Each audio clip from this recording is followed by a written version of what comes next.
আসসালামু আলাইকুম। আশা করছি সবাই অনেক ভালো আছেন। আজকে আমি আপনাদেরকে খুবই দরকারি একটা জিনিস তৈরি করে দেখাবো। সেটা হচ্ছে ব্রেড ক্রাম্বস। ভাজা পোড়া খেতে তো আমরা সবাই কম বেশি খুব পছন্দ করি। কিন্তু এই ভাজা পোড়া তৈরি করতে হলে কিন্তু সবার আগে আমাদের ব্রেড ক্রাম্বসই দরকারে পড়ে।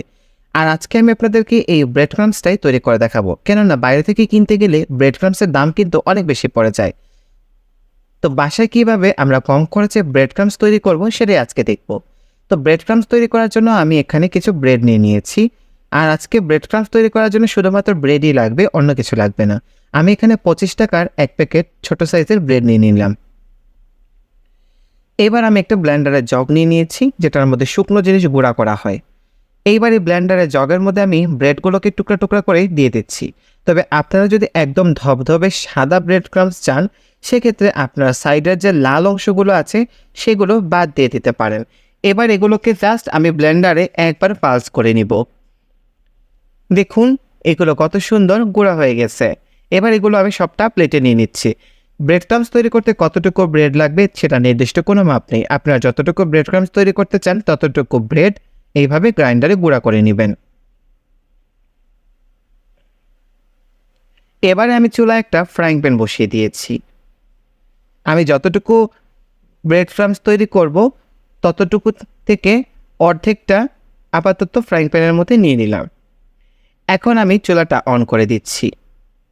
চুলার আঁচটা একদম লোতে রেখে আমি এগুলোকে ভাজতে থাকবো। এগুলোকে কম আঁচে 5 থেকে 6 মিনিট ভেজে নিলেই এটা রেডি হয়ে যাবে। তবে চুলার আঁচ যদি আপনি বাড়িয়ে ভাজেন সেক্ষেত্রে কিন্তু এগুলো পোড়া ধরে যাবে। প্রায় 5 মিনিট হয়ে গিয়েছে। দেখুন এখন এগুলো প্রায় নামানোর সময় হয়ে গিয়েছে। ব্যাস এগুলোকে এখন আমি চুলা থেকে নামিয়ে নিব। চুলাটা বন্ধ করে দিলাম। সাথে সাথে একটা প্লেটে ট্রান্সফার করে দিয়েছি। এগুলো ঠান্ডা হয়ে গেলে একদম মুচমুচে এবং ক্রিস্পি হয়ে যাবে। তো আপাতত এগুলোকে আমি একটু ঠান্ডা হতে রেখে দিব।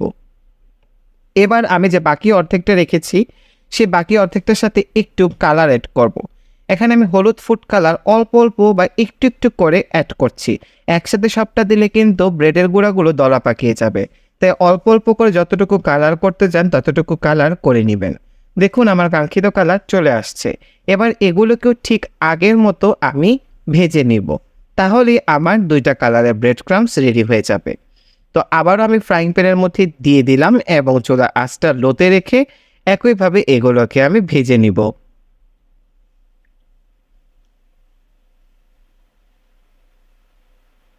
ব্যাস এগুলোকেও এখন চুলা থেকে নামিয়ে নিব, কারণ এগুলো অলমোস্ট ভাজা হয়ে গিয়েছে। তো আমি সবগুলো ব্রেড ক্রাম্বস ভেজে দেখুন একটা প্লেটে নিয়ে নিয়েছি এবং দেখুন এগুলো কতটা সুন্দর ঝরঝরে এবং মুচমুচে হয়েছে।